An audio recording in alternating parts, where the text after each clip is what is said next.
What is the difference between these two sets of pencils? Today I will be comparing the Faber Castell 9000 graphite pencils and the Pitt graphite matte pencils. If you have seen any of my other videos, you'll know that I talk about these a fair bit, but I am going to show you the true power of these pencils. So for those that create artworks with graphite, you'll know the struggle that you have with how reflective the graphite can be. However, the Pitt graphite matte pencils by Faber Castell were specially developed to reduce light reflections. So to begin with, there is a slight difference in the degrees of hardness with both sets. The Castell 9000s start with the hardest pencil at a 2H and go all the way up to an 8B. However, the Pitt pencils start with a HB and go up to a 14B, but in steps of 2. So the first thing I'm going to do is compare the HB pencils in both sets. Here I'm starting with the Castell 9000, trying to put down a rough gradient from the darkest value I can get to the lightest. And straight away you'll notice the amount of reflection I'm getting with this pencil. And from experience, all other brands perform very similar to these. Unfortunately, it's just the nature of graphite.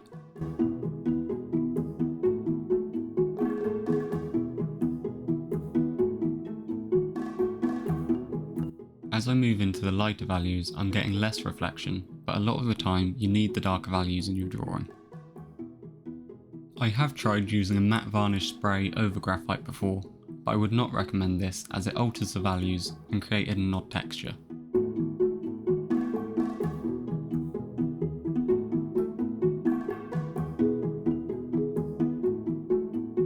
So now I am moving on to the Pitt graphite matte pencils, and again just putting down a quick gradient.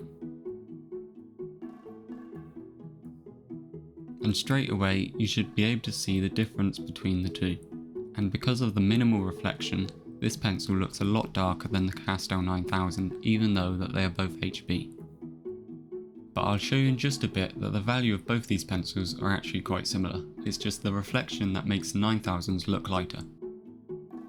Now these Pitt pencils do have a slightly different feel to them, as it seems as though that they have a softer lead, and quite often the lead will crumble when applying pressure.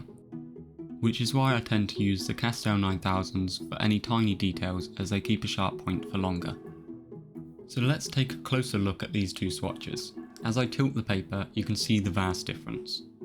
And when keeping the paper held at an angle where the light isn't being reflected, here you can see that both pencils do look very similar.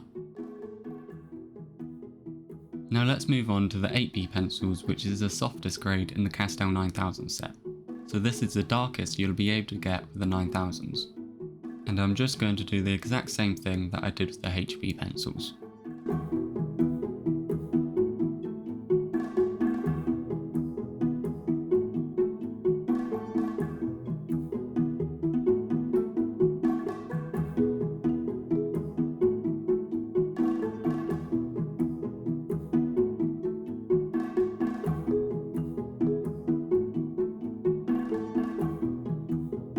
So now taking a look at those, they are fairly similar until we tilt that paper, and you can see that the Pitt graphite matte pencils are extremely good at reducing the reflections.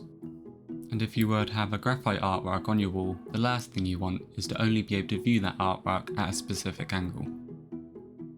Now going back to the Castell 9000 set, I'm going to swatch the 2H to show you how light you can get with these pencils, and then I'm going to do the same with the 14B in the Pitt pencils to show you how dark you can get.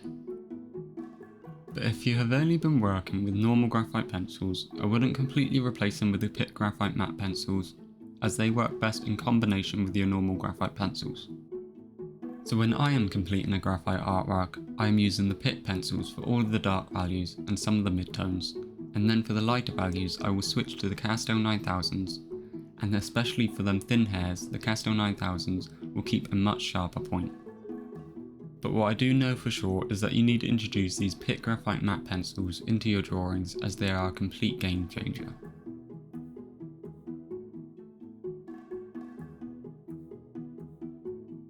As I move on to the 14B, I will say that I do have some troubles with the 12 and 14B when sharpening them.